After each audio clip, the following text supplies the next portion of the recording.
Olá, bem-vindo ao canal Falando Francamente com K, que é mais fácil achar. Meu nome é Frank Bacurau e nesse vídeo eu quero falar sobre esse trabalho que trata aí, né, como o título mostra, hormônios, hipertrofia, elevações ou picos, um guia baseado nas influências hormonais endócrinas, né, da hipertrofia muscular induzida pelo treinamento. Então, basicamente, a ideia aqui é o seguinte, né, ele diz que existe aí uma tese que é muito famosa, que é a tese de que tanto os aumentos agudos, ou seja, os aumentos pós-exercício, pós-treinamento de força, quanto aumentos crônicos de hormônios endócrinos, tá? Ou seja, os seus hormônios naturais, estão ligados à hipertrofia e aumento de força induzido pelo treinamento. Tá? Então, de novo, uma hipótese muito famosa é que quando você treina, você libera hormônios. Então, esse aumento de hormônios pós-exercício, assim como o aumento que você teria ao longo de várias semanas ou meses treinando, ou seja, aumento crônico, estaria induzida à hipertrofia causada em resposta ao treinamento de força. Tá? E aí eles dizem, os autores dizem que essa hipótese é baseada principalmente em estudos onde você treina e tem elevação de hormônios como testosterona, IGF e hormônio de crescimento, por exemplo, tá? Não de efeitos crônicos. E aí uma outra coisa que ele discute é o seguinte, que considerando essa ideia de que, por exemplo, a testosterona é um hormônio importante para o ganho de massa em resposta ao treinamento de força, existe uma segunda tese que as mulheres não são capazes de hipertrofiar igual aos homens, porque elas têm bem menos testosterona. Tá? Então, essa aí é a ideia do paper. E aí, o que ele fala? Bem, eles começam dizendo que a hipertrofia relacionada ao treinamento de força está envolvida tanto como em relação a variáveis internas quanto externas. O que eles chamam de variáveis externas? O treinamento, a dieta, o sono, a organização das variáveis de treinamento. O que seria variáveis internas? Seriam, por exemplo, atividade de ribossomos, seria deixa eu ver aqui nas minhas anotações, a mecânica de transdução, a célula satélite, entre outras coisas. E eles comentam que a hipertrofia ideal seria a combinação desses fatores, dessas variáveis, tanto externas quanto internas. Tá? Então, ele começa, como eu já disse, falando justamente dessas duas hipóteses, que os hormônios agudos estão envolvidos com a hipertrofia e que as mulheres não hipertrofiam igual aos homens. Tá? Então, eles começam a falar, por exemplo, só um detalhe, eles não negam, é importante falar isso antes que eu esqueça, eles não negam em momento algum que os andrógenos, por exemplo, os derivados de testosterona, né, testosterona, os derivados, por exemplo, esteroides anabolizantes androgênicos, que eles não causam aumento de força e de hipertrofia, tá? Eles sabem disso e que está associado a grandes aumentos de força e hipertrofia. O que eles estão dizendo aqui é que os aumentos de hormônios naturais, aqueles que você libera, é que não estariam associados a esses ganhos. E ele vai mostrar por quê. Então eles falam, por exemplo, ali, né, que a ação dos andrógenos está ligada a esses efeitos. Por exemplo, que no homem 95% da testosterona dos andrógenos é feito pelo testículo, um pouquinho, enquanto nas mulheres é principalmente da conversão de andrógeno da adrenal e um pouco dos ovários. E aí que ele fala que um homem saudável produz em média 4 a 9 miligramas de testosterona por dia. Isso vai dar entre 290 e 1000 nanogramas de testosterona total na circulação, enquanto as mulheres teriam de 14 a 65 nanogramas. Ou seja, as mulheres vão ter ali, eu anotei, né, elas vão ter ali concentrações que são muito menores que as dos homens. Né?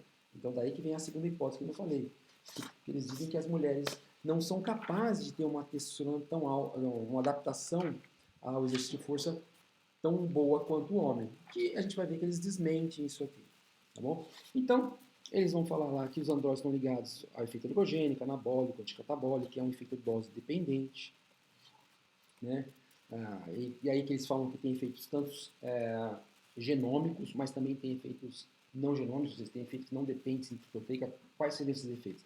Efeitos onde os estrogênios agem através do seu receptor que é intracelular, que eles agem em enzimas que já estão lá presentes, como PKA, né, proteína quinase A, PKC, proteína PI3 quinase, MPK, essas proteínas aí, né? Então, seria uma das formas desse hormônio estar agindo a partir de efeitos não genômicos, tá? Diretamente não genômicos.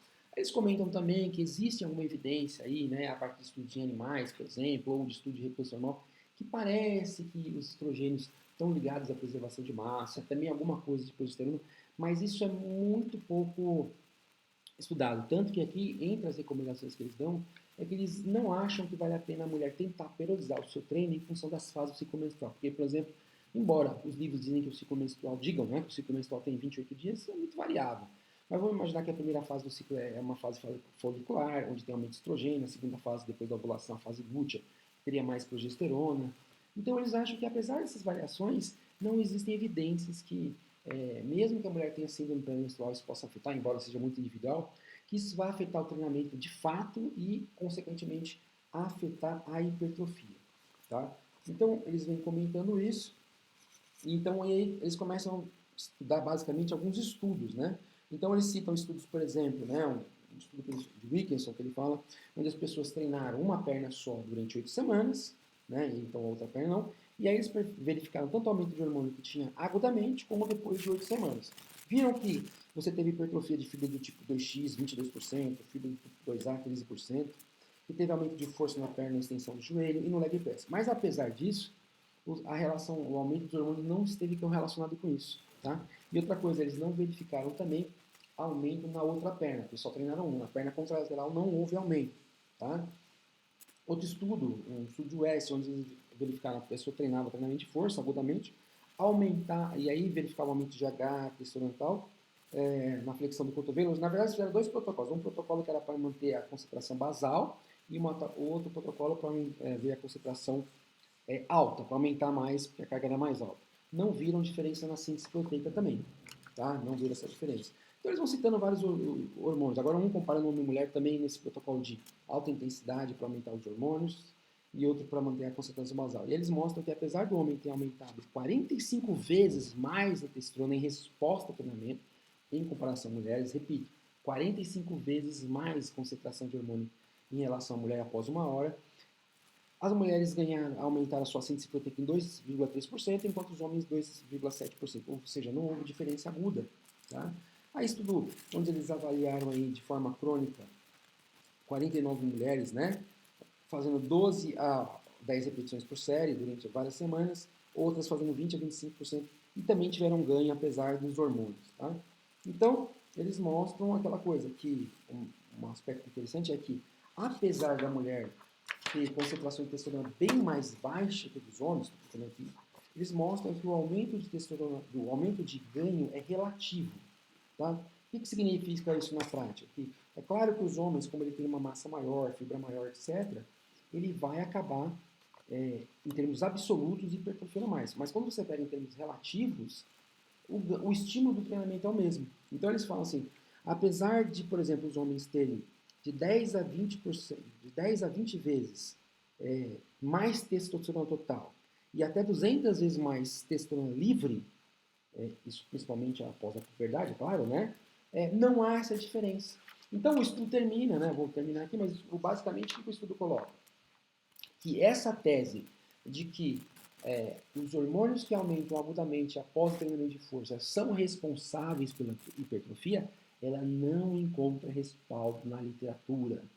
Outra coisa, também não encontra respaldo na literatura a ideia que, por os homens, pelo motivo, né, dos homens terem 10 a 20 vezes mais testosterona, que eu falei agora, total, né, ou até 200 vezes mais testosterona livre que as mulheres, que isso não influencia a resposta das mulheres em termos de hipertrofia. Quer dizer, em termos absolutos, os homens são maiores, você vê que eles são mais pesados, mas quando você vê relativamente, eles respondem o equivalente. E aqui é legal, no estudo, só para terminar, eles colocam algumas figuras muito bacanas, né? Aqui, por exemplo, eles comparam, aqui, no caso dos homens, a testosterona. Então, ele coloca na mulher, quanto ela tem, mulher com síndrome ovário policístico, um pouco mais, o homem com hipogonadismo atinge esse nível, o homem normal, e doses suprafisiológicas, como, por exemplo, o uso de testosterona. Aí faz uma comparação do GH também, deficiência de GH na média, ou acromegalia, que seria um suprafisiológico mais por doença. Aqui um suprafisiológico por uso externo de drogas, assim, aqui um suprafisiológico pela questão de uma patologia. E aqui, no caso das mulheres, os hormônios da menopausa, né, o estradiol, e aqui a variação normal durante o ciclo, para mostrar a questão hormonal. Mas essas variações aqui, principalmente que eu falei no caso da mulher, não justifica mudança no treinamento. E aqui eles colocam, né, as diferentes vias de produção dos hormônios, né? Então, o que está em vermelho aqui são produções dentro da mitocôndria, que está em verde no citoplasma, e mostrando os vários derivados dos hormônios, né, estrogênio e testosterona. E aí ele discute uma coisa bacana, é que a testosterona pode também ter um efeito intramuscular, quer dizer, a testosterona, a testo, a partir dessas vias aqui que estão sendo mostradas, estar sendo produzida, estar sendo produzida pelo músculo e está agindo no próprio músculo. Então, diferente também da ação endócrina, tá? Então é isso, ele mostra aqui como funciona, né? Uma coisa que eles falam para comentar que, embora homens e mulheres respondam, claro, que é a ação do estrogênio e da progesterona, mas eles comentam que, embora homens e mulheres respondam em termos relativos de forma equivalente ao treinamento de força, né, em termos relativos, quanto que aumenta a síntese proteica de cada um, ou quanto cada um hipertrofia em termos relativos a longo prazo, provavelmente o mecanismo primeiro dos quais eles fazem isso é um pouco diferente nos sexos, tá? Mas o resultado no final parece que é similar. Então, mesmo que o pessoal fale, mas isso é porque a mulher compensa porque ela vai ter mais H, ou mais estradiol, aparentemente, apesar dessa relação delas terem mais, isso não afeta a resposta, tanto que a resposta é relativa. Tá, ok? Então, eu acho que esse é um trabalho bem bacana, porque ele quebra um paradigma que todo mundo fica falando por aí, que é o fato de que, fez o exercício, liberou mais hormônios, vai ter mais hipertrofia. Enquanto que esses hormônios, esses aumentos agudos, assim como eu falei da tese que existe, né, da hipótese, vamos dizer assim, não se encontram, a partir de pesquisa, não encontram respaldo. Aparentemente, eles não estão envolvidos com isso. Tá ok? Então é isso, deixe seu like, comente aí no vídeo o que você achou, se isso aí mudou a sua ideia que você tinha, né, sobre os hormônios agudos, se você vinha organizando as suas variáveis de treinamento, por exemplo, com cargas mais elevadas, com uma maior porcentagem da massa muscular, com uma maior intensidade dessa massa muscular, com pausas menores, tudo que a gente fala que aumenta a testosterona, por exemplo, se é que você fazia isso, e o que você acha agora, a partir das pesquisas mostrando que isso não tem importância, tá ok? Então é isso, um grande abraço, até o próximo vídeo, tchau, tchau.